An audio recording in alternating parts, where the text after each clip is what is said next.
Entérate de lo más importante que está pasando aquí y ahora.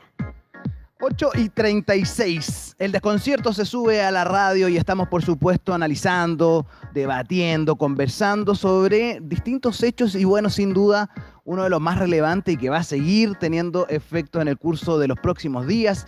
3 semanas faltan para que se desarrolle la segunda vuelta. Estamos en el estudio junto a Alberto Prej, director ejecutivo de Chile Transparente. Ante todo, Alberto, gracias por tomarte el tiempo y estar junto a nosotros aquí en Sube la Radio. Muchas gracias, para mí un agrado estar acá.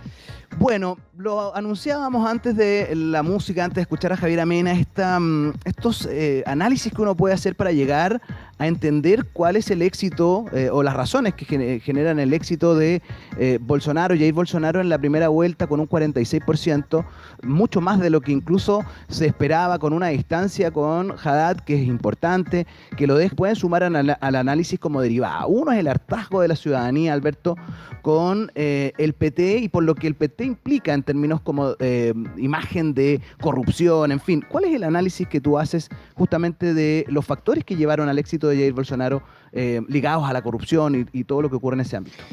Bueno, lo primero que hay que señalar que este es un momento bastante paradojal, porque estamos viendo un triunfo en general en los distintos países de Latinoamérica de la justicia, un avance que nunca hemos visto en combate contra la corrupción.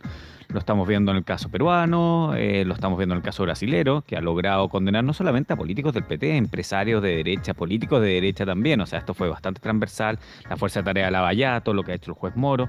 En otros países también un avance importante en la persecución de la corrupción, pero la reacción muchas veces social termina siendo de irse hacia los extremos. Y hoy día lo que estamos viendo es que finalmente un extremista total como es Jair Bolsonaro termina tomando todo este descontento que generan estos años y años de corrupción tan sistémica además y con uno de los casos más grandes que se conozcan en la historia de la corrupción no relacionada al crimen organizado, que como es el caso de Odebrecht y las empresas relacionadas, que finalmente nos ponen en esa pregunta: ¿cómo es posible que el sistema político, el sistema social no sea capaz de regenerarse para generar opciones que finalmente sean democráticas? Porque hoy día la verdad que los brasileros están entre el yin y el yang, o sea, no tienen mucho donde elegir y todas las opciones más bien centristas o que pudiesen haber sido quizás más institucionales, les fue pésimo. O sea, ni siquiera hubo ninguna que se acercara a un porcentaje importante de votación. A propósito de las reacciones, por ejemplo, Jacqueline Van Rieselberghe decía: este es el fin de los ciclos de gobiernos de izquierda, y resulta que, lo conversábamos justo antes, pareciera esto como un ciclo permanente. Hay un rato en que está la izquierda, todo se corrompe, aparece el otro lado, todo se corrompe. ¿Qué pasa, Alberto? Bueno, primero yo creo que hay un desconocimiento ahí de la senadora Jacqueline Van Rieselberghe, porque esto puede estar ocurriendo en algunos países de la región, pero en otros países de la región es contrario. Tú tienes hoy día a Martinelli, panameño, extraditado. Tienes el caso guatemalteco, donde los presidentes son de derecha y están siendo procesados, fuertemente perseguidos. En Honduras, si bien sigue Juan Orlando Hernández está con una fuerte presión también y muy cuestionado su gobierno. Esto no tiene que ver con derechas y con izquierdas, tiene que ver con corruptos y no corruptos.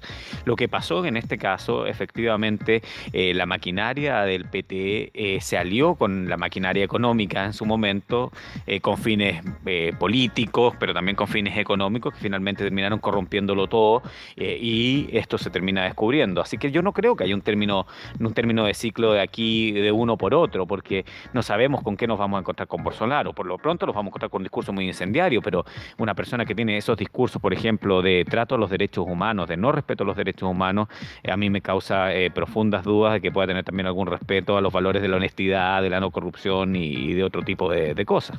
A ver, vámonos por dos áreas, porque por un lado está cómo hacemos extensivo lo que está pasando en Brasil al resto de Latinoamérica, en particular a Chile, por supuesto, pero también están las declaraciones que de pronto uno recoge en los medios de comunicación. Por ejemplo, el presidente Piñera, que dice Brasil va a ir por el camino correcto en términos económicos, y uno encuentra como una parte del mundo que inmediatamente lo primero que dice es: aquí se está eligiendo un fascista, lo pone con mayúscula, versus otras personas que un poco lo disculpan entendiendo que la bolsa ayer creció un 4%, el Bovespa, que es el principal índice en Brasil, y que un poco dicen, mire, esto va en el camino correcto y como que se deja el resto sin un mayor peso, en fin. ¿Cómo lo analizas tú, Alberto? Bueno, yo no soy cientista político, pero creo que acá hay algo que es bastante claro, que también hay un cierto tipo de izquierda que ha tratado de siempre deslegitimar al votante. O sea, acá hay personas de carne y hueso normales, que no son fascistas ni homofóbicos, etcétera, que están votando por Bolsonaro. Sí, claro. A menos que alguien me diga que 25 millones de brasileros son efectivamente extremistas de ultraderecha, y ahí estaríamos en un problema global gravísimo. Y todas las derivadas, porque el hijo saca la primera mayoría de diputado histórica, en fin. Exactamente. Entonces, y el discurso sigue siendo, acá en Chile pasó lo mismo, los fachos pobres, etcétera. O sea, tratar de decir, mira, sabe que la persona que está votando por estos candidatos tiene un escalón moral menor que la mía. Yo creo que ahí hay un error importante. Y efectivamente, Bolsonaro está conectando con ciertas cosas y sentimientos importantes del brasilero. Primero, la inseguridad. La inseguridad en Brasil es campante, los niveles de homicidios son tremendos. Entonces, cuando a ti te han entrado a asaltar a tu casa o te han secuestrado o has tenido a una persona asesinada en tu entorno, evidentemente tú lo que buscas es seguridad, y esa seguridad la está encarnando este candidato. Y por otro lado, el tema económico, y evidentemente el tema económico es importante. Y acá lo hemos visto en la centroizquierda chilena, no en la izquierda más radical, pero la centroizquierda chilena, cuando empiezan a decir, bueno, el crecimiento también importa. Y yo creo que eso es lo que tenemos que buscar, que finalmente tanto la centroizquierda como la centroderecha no sigan jugando al perro y al gato, y finalmente vean que sí, el crecimiento importa, que la seguridad importa, como también importan los derechos humanos, como importa la lucha contra la corrupción. ¿No? Es un todo finalmente lo que el ciudadano busca y pone en la balanza al momento de votar. Es cada vez más recurrente, Alberto, que uno escuche el Trump de Brasil, el Trump de no sé dónde. ¿Qué pasa y cómo eso lo podemos extrapolar a Chile? Porque, por ejemplo, nosotros en la última elección tuvimos a José Antonio Kast, que ha apoyado públicamente a Bolsonaro, que de hecho dice que va a ir en los próximos días a acompañarlo en sus giras de campaña, en fin. ¿Cómo podemos hacer extensivo la molestia que existe en la ciudadanía a lo que pasa en la realidad chilena, Alberto? ¿Cómo lo ves tú? Bueno, nunca hay que decir de esta agua no beberé, y no solamente hacia los discursos extremos de derecha, sino también a otros discursos extremos que pudiesen surgir. O sea, los populismos latinoamericanos también en cualquiera de sus dimensiones. Y eso creo que es bien importante para ponerlo en perspectiva. Pero sí, efectivamente, en Chile hemos tenido la gracia, bueno, para algunos la desgracia, depende de qué es lo que uno sienta políticamente, de que aún nuestro centro político ha sido capaz de regenerarse, e incluso las nuevas fuerzas también son fuerzas que tienden hacia el centro. O sea, tú hoy día no ves ni siquiera en el Frente Amplio, algunos, muy pocos, discursos muy extremos, y en la derecha ves los discursos de caso. O sea, tienes extremos, pero que todavía siguen siendo muy residuales en el sistema político. 1 o 2 diputados y no mucho más. Pero sí, efectivamente, uno va viendo que en el tiempo esos discursos han ido creciendo. O sea, José Antonio Kast con una buena votación, y algo también puede de regeneración, pero también falta una reflexión mayor. Yo, por ejemplo, siempre pongo el caso del Parlamento, y yo creo que está completamente desconectado. Cuando uno ve ayer el ex senador Ortiz diciendo, mira, la verdad que acá no ha pasado nada, y después uno dice, el senador Pizarro dice, le va a ir a prestar ropa, y uno dice, bueno, pero ¿por qué le va a ir a prestar ropa? Y te das cuenta de que finalmente también el sistema político tiende a no entender que las personas hoy día estamos castigando con mucho mayor fuerza las conductas de corrupción, que sí nos importa el uso de nuestros impuestos en lo público, y que sí estamos buscando dirigentes que efectivamente logren cumplir con el objetivo que tiene ser dirigente, que es representar el bien común y lo que es de todos. Pero parece que lo que uno más se encuentra en esto, porque ¿cuál es la sensación al final, Alberto, con la que uno se encuentra? Que es justamente eso, que hay todos los políticos son iguales, que existe una corrupción, que empezamos a ver que hay casos de corrupción, nadie va preso. Hoy día el único que eventualmente podría ir a la cárcel es Jaime Orpin, más allá de todo lo que de todo lo que ha ocurrido en Chile en los últimos, no sé, Alberto, 3, 4, 5 años, donde hemos conocido, y sobre todo ¿te acuerdas de la etapa post caso Cabal, que se destaparon mil cosas, sí, y resulta que no parece haber un efecto concreto? Bueno, veamos los dos lados del vaso. El primer lado del vaso es que en general en Latinoamérica y también en Chile hoy día se está investigando mucho más. O sea, y se ha ido avanzando en que por lo menos el tema de la corrupción es un tema importante. El año 2011 el tema de la corrupción estaba en el lugar 20 en las preocupaciones ciudadanas, y hoy está en el lugar 3. Si tú me preguntas si el año 2011 había más corrupción o menos corrupción que hoy día, yo no te podría decir que hay más o menos. Y creo que eso es bien importante. Que existan más casos, que estemos hablando ahora en la radio de corrupción, es un fenómeno nuevo y es un fenómeno bueno. Es bueno que estemos hablando de esos fenómenos sociales. Lo que, al revés, si es el vaso medio vacío, es que nuestro derecho y nuestro sistema persecutorio no estaba preparado para el caso de corrupción. O sea, que las penas del cohecho sean 61 días es absolutamente irrisorio, absurdo. ¿Cuál es la diferencia, por ejemplo, con Brasil? Que hicieron una reforma importante, los gobiernos del PT, esto es lo más curioso, y que sí tienen penas que, por ejemplo, son de 15, 20 años de cárcel para casos de corrupción. Y donde también tuvimos una fuerza de tarea, que es la fuerza de tarea de Lavallato, tuvimos un juez que se atrevió a correr los límites de lo posible. Aquí la verdad que hemos tenido una conducta bastante ambivalente de algunos fiscales que han tratado de ir mucho más allá, y es por eso que uno ve a la fiscal Chong que está pidiendo 21 años para el senador Orpi, y hemos tenido el caso del fiscal Guerra, donde finalmente tuvimos más bien acuerdos reparatorios. Yo creo que ahí sí hay un desafío de poder efectivamente decir, bueno, esta es la última vez que esto se trata más o menos, porque efectivamente hoy día en la escala de valores sociales el combate contra la corrupción es muy importante. Alberto, bueno, hablar de corrupción hoy día es creer que en general esto se trata de diputados, senadores que pueden recibir aportes, en fin, pero ¿qué entendemos como para hablar de lo mismo? ¿Qué se entiende por corrupción? ¿Qué se entiende hoy día como elementos que los políticos, porque no todo pasa por dinero depositado en la cuenta corriente de algún político en particular? Bueno, nosotros en Transparencia Internacional cambiamos la definición de corrupción hace algunos años, porque la corrupción efectivamente era entendida como el abuso del poder público en beneficio privado. Es decir, por ejemplo, un senador que recibía un soborno o que estaba siendo de alguna forma utilizado por otro tipo de intereses. Y la cambiamos haciéndole una simplificación, tratando de que efectivamente se entienda lo que nosotros como ciudadanos entendemos por corrupción. Entendemos cualquier abuso de poder en beneficio particular contra el interés general. Una persona que copia en una prueba está efectivamente cometiendo un acto de corrupción, está ocupando una posición quizás de privilegio porque no lo ven, porque está oculto, porque puede copiar, por la razón que sea, en desmedro de los demás que sí efectivamente estudiaron. Obviamente ese es un extremo ridículo en la base, pero por otro lado también hay un abuso de poder de aquel narcotraficante que se colude con el poder estatal para poder efectivamente ingresar drogas a un determinado mercado. También efectivamente es el mismo fenómeno. Y eso es donde yo creo que tenemos la gran misión, nosotros los que trabajamos en los ámbitos de lucha contra la corrupción, de hacer entender a la ciudadanía que este no es un problema solamente de los otros, no es un problema de los políticos, no es un problema de los empresarios, no es un problema del vecino o del presidente de la Junta de Vecinos o la presidenta de la Junta de Vecinos. Es un problema de nosotros como un todo social.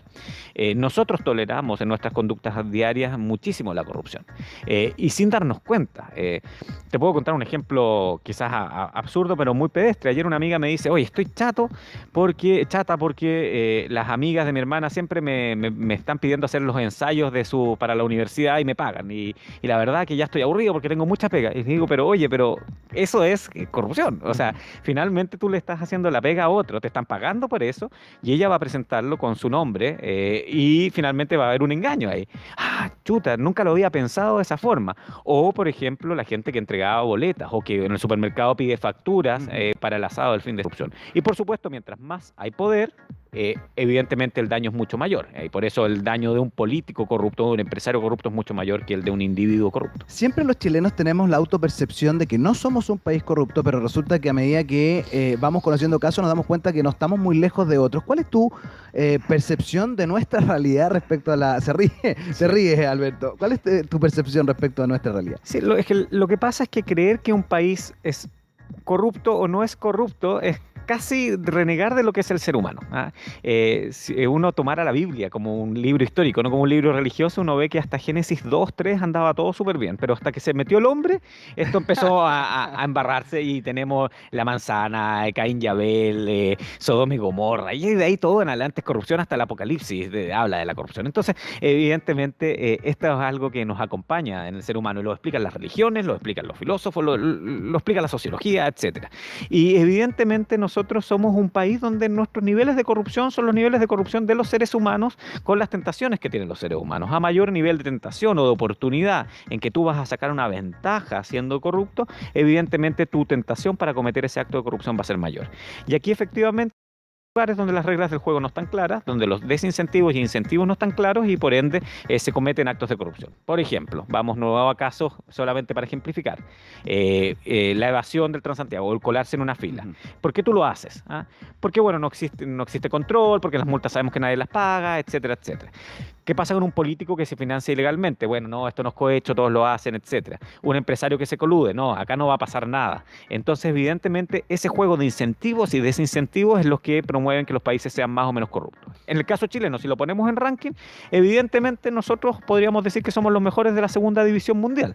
Pero yo me pregunto si nosotros queremos ser los mejores de la segunda división mundial o queremos pelear los puestos de honor, ir a copas internacionales. Estamos conversando con Alberto Prech, director ejecutivo de Chile Transparente, analizando un poco las repercusiones de lo que ocurrió este fin de semana en Brasil, a propósito del impacto por la votación, el alto nivel de votación que obtuvo Jair Bolsonaro. Y te quería preguntar, porque estábamos ya aterrizando en nuestro país y en cómo finalmente este hastío por parte de la ciudadanía a los casos de corrupción, es cierto, en Brasil el contexto probablemente es muy distinto al nuestro, pero si uno habla de corrupción, probablemente lo que primero que aparece es ley de pesca, que las empresas finalmente terminan haciendo lobby con los políticos para poder obtener los beneficios que ellos esperan. En fin, ¿cuáles son los casos más comunes de corrupción en Chile, Alberto? Bueno, esa es la corrupción que conocemos. A mí, y siempre lo hemos dicho desde Chile Transparente, lo que nos preocupa es la corrupción que no conocemos. ¿Cuál es esa? En Chile tenemos problemas importantes con la trata de personas. Lo hemos visto en caso de trata de cubanos, lo hemos visto en caso de trata de haitianos, con caso de trata de dominicanos en el último tiempo.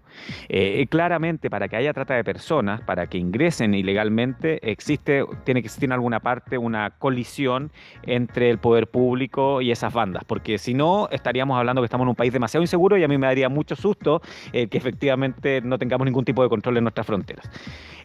Chile ha pasado además por su crecimiento económico de ser un país solamente de tránsito de drogas, ser un país de consumidor de drogas caras. En Chile, de hecho, la pasta base va a la baja y la cocaína sigue yendo al alza, las drogas sintéticas más caras siguen yendo al alza y evidentemente eso también genera riesgos mayores de corrupción, porque cuando la plata que se mueve es más y es plata negra, evidentemente toda esa plata la necesitas lavar. El lavado creo que es un tema importante y poco investigado. De hecho, podemos ver un caso hoy día de una banda donde hay vinculado a un ex cantante y que él dice, me depositaron 1.200, 1.800 millones de pesos en mi cuenta. Bueno, ¿de dónde sale? ¿De dónde viene esa plata? El tema de los tragamonedas está ahí también, y mucho negocio que también a uno le llama la atención. Creo que ahí tenemos problemas prevalentes de corrupción, no suficientemente investigados y con opacidades todavía muy prevalentes. Por ejemplo, en Chile no podemos conocer completamente quién es el dueño real de una empresa y eso es muy grave para la lucha contra la corrupción.